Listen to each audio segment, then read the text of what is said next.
नमस्कार। Special coverage news पर आपका स्वागत और अभिनंदन। उत्तर प्रदेश में ओम प्रकाश राजभर के लेटर के बाद सियासी संग्राम खड़ा हो गया।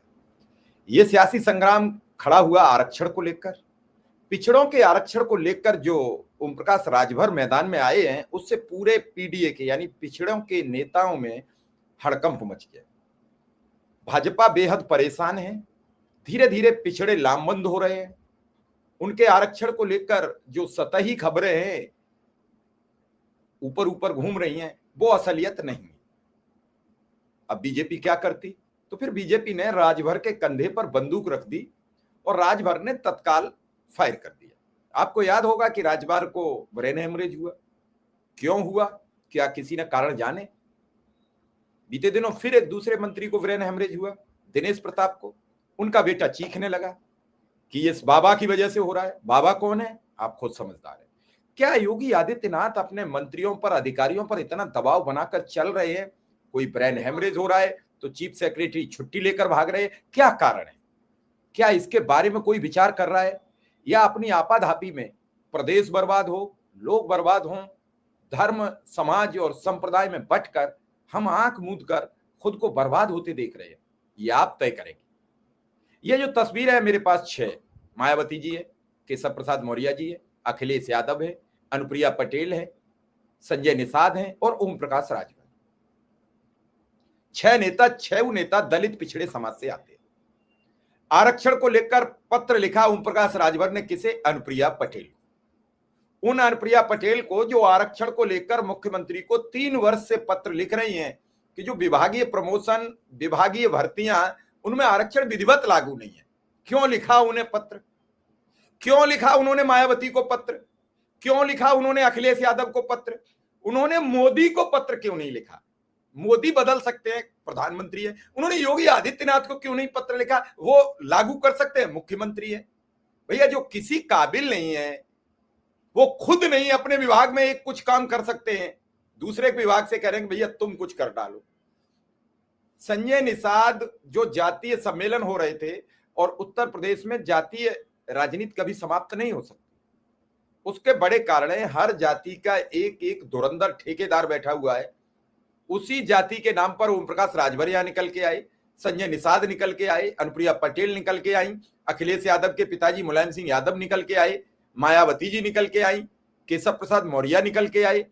जब जातीय गोलबंदी के नेता तैयार कर दिए गए, और ऐसा नहीं है उत्तर प्रदेश बिहार ही अछूता हो, पूरे देश में ये राजनीति का कुचक्र बन गया है। सब जातीय संतुलन तोड़ने का तो बात करते हैं, लेकिन जातीय संतुलन तोड़ोगे कैसे? जैसे ही हम जातियों की संतुलन तोड़ने की बात करते हैं और एक जाति से दूसरे जाति में बच्चों की शादी की बात करते हैं तो बिदक जाते हैं। क्यों? फिर जातीय संतुलन टूटा कैसे? आरक्षण एक अलग चीज है, जातीय संतुलन अलग चीज है। दोनों को एक दूसरे में कॉम्बिनेशन करके ये जहर बन जाता है, और इसीलिए आरक्षण पर बात नहीं करता। कोई कहता है कि यादव ज्यादा ले रहा है, कोई कहता है गुर्जर ले गया, कोई कहता है जाट ले गया, कोई कहता है राजभर को कुछ नहीं मिला, कोई कहता है आगड़ा, कोई पिछड़ा, कोई फला फला, अलग अलग बातों में बांट देते हैं। इस सबको रोकने के लिए आपको समझना पड़ेगा कि सच बात क्या है। ओम प्रकाश राजभर से पहला सवाल है, जो इन्होंने ये पत्र लिखा लंबा चौड़ा, इस पत्र का मकसद क्या है? क्यों नहीं ये पत्र आपने मुख्यमंत्री योगी आदित्यनाथ को लिखा कि आप ये जो रोहिणी कमीशन की रिपोर्ट है, उत्तर प्रदेश की सरकार लागू कब करेगी? मायावती लागू कर सकती हैं? नहीं, उनका एक विधायक है, वो किसी काबिल भी नहीं है, उनका कोई सांसद भी नहीं है। उनका क्या करेंगी? वो किसी सदन में खड़े होकर आवाज नहीं उठा सकती। अखिलेश यादव विपक्ष के नेता हैं, आवाज उठा सकते हैं, लेकिन कर क्या सकते हैं? केशव प्रसाद मौर्य डिप्टी सीएम है, कुछ नहीं कर सकते, स्टूल मंत्री के नाम से प्रचारित है। अगर वो कुछ कर सकते हैं तो उन्हें भी पत्र नहीं लिखा। संजय निषाद वो कह रहे हैं कि हम इस जातीय सम्मेलन को लेकर हाईकोर्ट जाएंगे, सरकार के खिलाफ। सरकार का मंत्री जाएगा, पहली बार ऐलान करता है। अब इस सबके बावजूद उन्होंने अनुप्रिया पटेल का नाम टॉप पे किया कि मैंने अनुप्रिया पटेल को लिख दिया। अनुप्रिया पटेल इस बात से नाराज हो गई। सुनने में आ रहा है कि वो अखिलेश यादव के संपर्क में धीरे धीरे आ रहे हैं।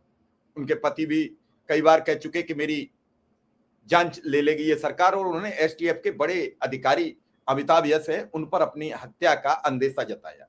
अब आप बताइए, इतनी बड़ी खबर, एक मंत्री अपने ब्यूरोक्रेट्स सीनियर लेवल के अधिकारी से कह रहा है कि तुम मेरी जान ले लोगे, और सरकार खामोश है, न जांच करा रही है अधिकारी की, न जांच करा रही है मंत्री की।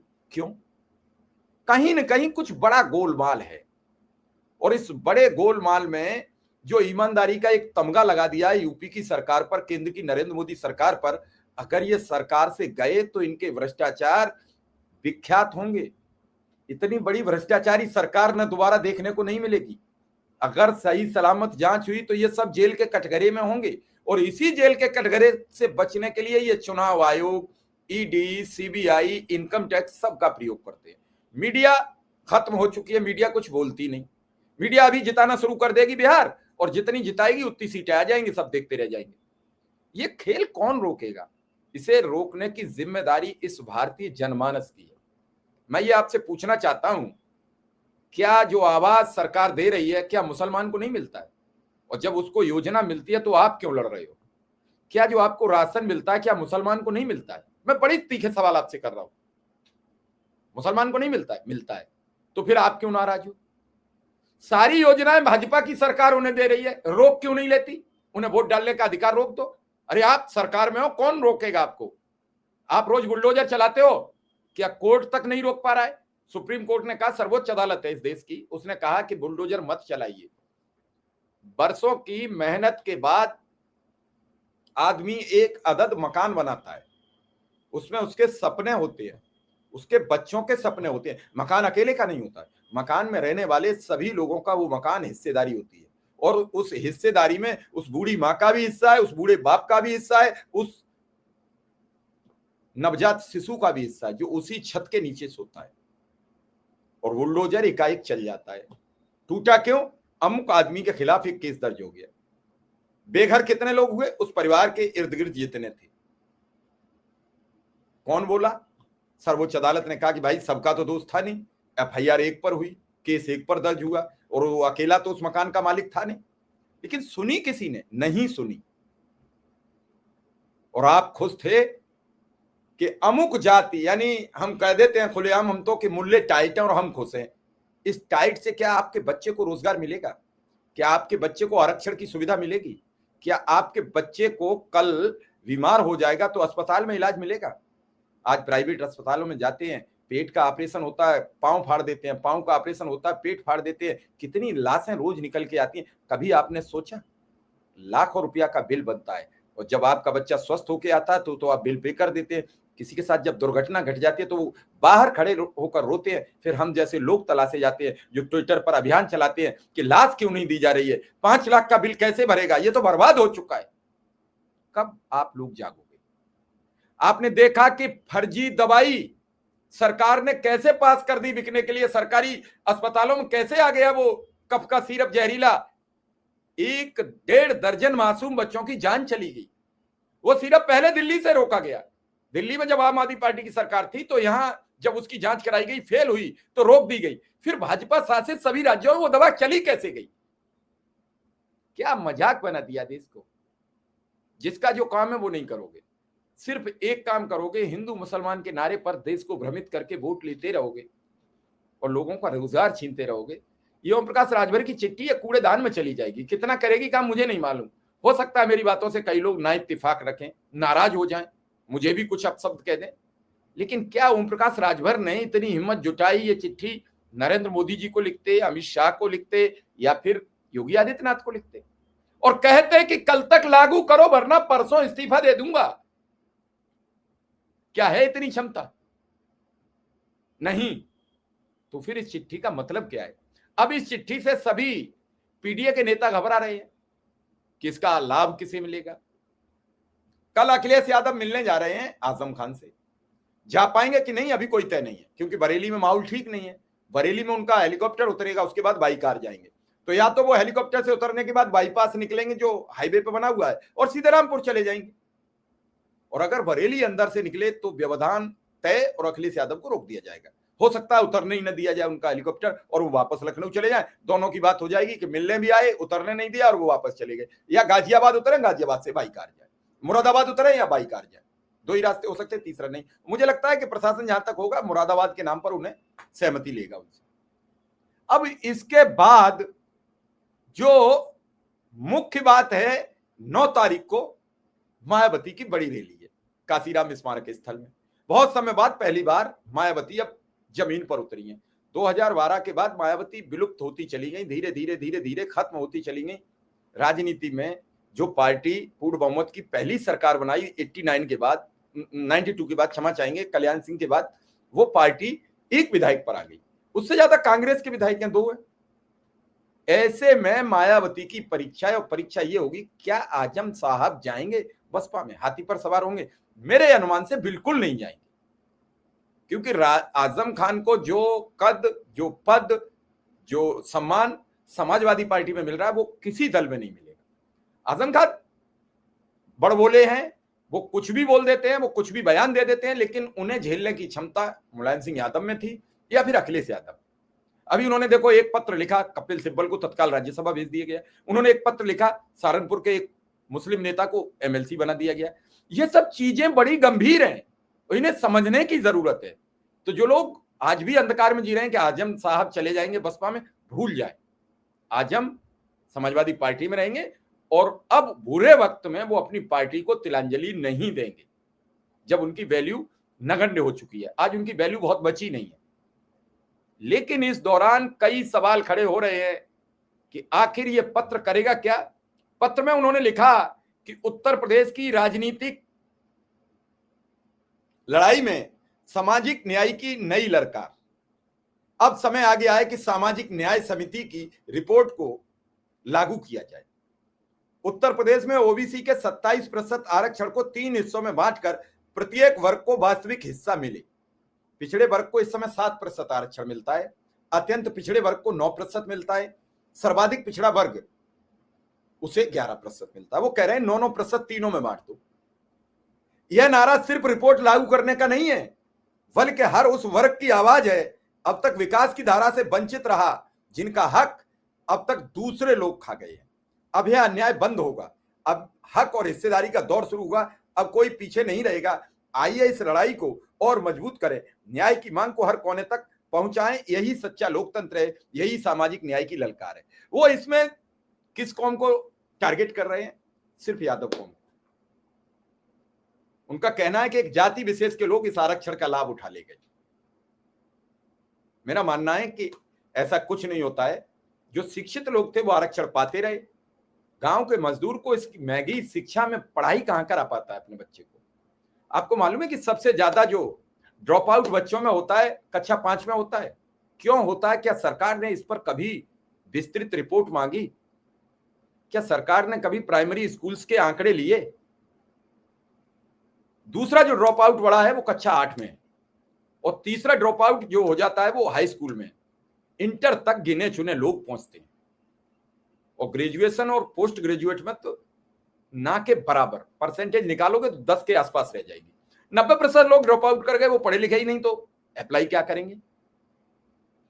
क्या इस पर किसी ने काम किया? कोई भी नेता अपने समाज को बढ़ाने के लिए पढ़ाई पर बात नहीं करता। पढ़ गया समाज तो फिर सवाल करेगा रोजगार का, पढ़ गया समाज तो सवाल करेगा हेल्थ का, हमें स्वास्थ्य की व्यवस्था चाहिए। पढ़ गया समाज तो बात करेगा कि महंगाई रोकिए, बिना पढ़ा आदमी है कुछ भी बेच दो, किसी भाव बेच दो, जिसके सर पे बाल नहीं उसे कंघा बेच दो। यही तो खेल खेलते हैं राजनीतिक लोग। और ये बिसात खत्म कब होगी? जब आप चाहेंगे तब। अब तय आपको करना है। कभी आपको ईवीएम के नाम पर भ्रमित करा जाएगा, कभी वोट चोरी के नाम पर भ्रमित किया जाएगा, कभी महंगाई के नाम पर भ्रमित किया जाएगा। क्या कोई भी राजनीतिक दल रोजगार की बात करता है? क्या कोई भी राजनीतिक दल हेल्थ का इश्यू उठाता है? हमसे टैक्स लिए जा रहे हैं बेपनाह, अनुमानित नहीं है कितना टैक्स हम भरते हैं। जब हम पानी से लेके, दूध से लेके, छाछ से लेके सब पर टैक्स देते रहे। कल जीएसटी कम हुई है, और जीएसटी कम होने के बाद उसका रेट बिल्कुल कम नहीं हुआ। आपको मालूम है कि जीएसटी का खेल क्या खेला गया? जो किताब 206 रुपया की मिलती थी, वो किताब अब हमें 218 रुपया की मिलेगी। ऐसी जीएसटी कम स्वीकार करोगे आप? पहले 206 रुपया की कोई बुक्स थी तो उस पर 12% जीएसटी लगती, 18% लगती थी, यानी 18 दूनी 36। ₹36 टैक्स के होते थे और उसे 12% वापसी मिल जाता था नीचे बेच के। क्रेडिट और डेबिट का होता है जीएसटी का मतलब। वो 206 की पुस्तक पढ़ती थी। अब जो रॉ मटेरियल पर 12% जीएसटी थी वो कर दी 18%। अब नीचे से ही ₹12 बढ़ गए, तो जो 206 की पुस्तक थी अब वो मिलेगी ₹218 की। आपको झुंझुना पकड़ा दिया, हिलाओ घूमो, जीएसटी हटा दी, रॉ मटेरियल पे बढ़ा दी। यही कपड़े में किया, कपड़े पे 5% गिरा दी और रॉ मटेरियल पे 6% बढ़ा दी। यानी फिर ठगा गया आपको घुमा के, नाक पकड़ ली गई लेकिन यूं करके हाथ डाला गया आपकी बात। आप कब तक मूर्ख बनते रहोगे? कभी खुद के ज्ञान को तो यार करो। आप अपने बच्चों को पढ़ाते हो, कभी बच्चों के साथ बैठ के 1 मिनट बात तो करो। कभी धर्म समाज से बाहर आइए तो निकल के जिक्र कीजिए कितना कर्ज बढ़ गया। मनमोहन सिंह ने छोड़ा था जब देश, आज सिर्फ 10 वर्ष हुए, चौगुना कर्ज हो गया, चौगुना। अगर आप ₹25,000 कर्जदार थे मनमोहन सरकार में, तो अब 1 लाख के कर्जदार हो। यही हाल उत्तर प्रदेश का है, सभी राज्यों का, क्योंकि जब केंद्र पर कर्ज बढ़ेगा तो राज्यों में बढ़ जाएगा। डेबिट क्रेडिट का खेल ऐसा है कि एक लेता दूसरा दे देता है, और आप खुश हैं विकास के नाम पर। ठीक उसी तरीके से कि हमारी तो अर्थव्यवस्था बहुत अच्छी हो गई। कैसे हो गई कि हम गांव में रहते थे, हमने इस सूदखोर से ले लिए ₹500, इस सूदखोर से ले लिए, अब हम ₹2,000 लिए घूमते हैं। कहते थे पहले 500 ही थे, अब तो हम ₹2,000 लेके घूमते हैं। उसे ये नहीं पता है कि 3 कर्जदार और अब तुम्हारी छाती पर घूम रहे हैं, अब 4 हो गए हैं। तो कब तक गुमराह किए जाओगे? इस देश की जनता को सच सामने लाइए। आरक्षण जैसा है वैसा बनाओ और अच्छा बनाओ, उन्हें नौकरी देने की व्यवस्था बनाओ, लेकिन सवाल जायज करना सीखिए। जो संस्था एप्लीकेबल है जिस काम के लिए, उसके पास जाइए। इस आदेश को ओम प्रकाश राजभर जी, आप मंत्री हो, इतना तो आप संज्ञान रखिए, ज्ञान रखिए कि इस लेटर को जो सबको लिख रहे हो इसलिए कि एक संदेश चला जाए कि आरक्षण लागू नहीं किया कांग्रेस ने। कांग्रेस 89 के बाद उत्तर प्रदेश में सत्ता में नहीं है। आरक्षण लागू नहीं किया बसपा ने, बसपा 2012 से सत्ता में नहीं है। आरक्षण लागू नहीं किया अखिलेश यादव ने, 2017 से सत्ता में नहीं है। 8 वर्ष से 9 वर्ष से आप बैठे हो। पिछली बार भी आप मंत्री थे, फिर आपकी नहीं पटी तो आप वापस आए, दोबारा फिर चले गए, मंत्री बन गए। तो आप सरकार से क्यों नहीं सवाल पूछते? अरे आप अब लागू करा दो। रोहिणी रिपोर्ट कौन किसने रोका है? तो बड़े सवाल हैं। इस खबर को समझिए, देखिए और फिर हमें बताइए कि सच क्या है और आप क्या चाहते हो।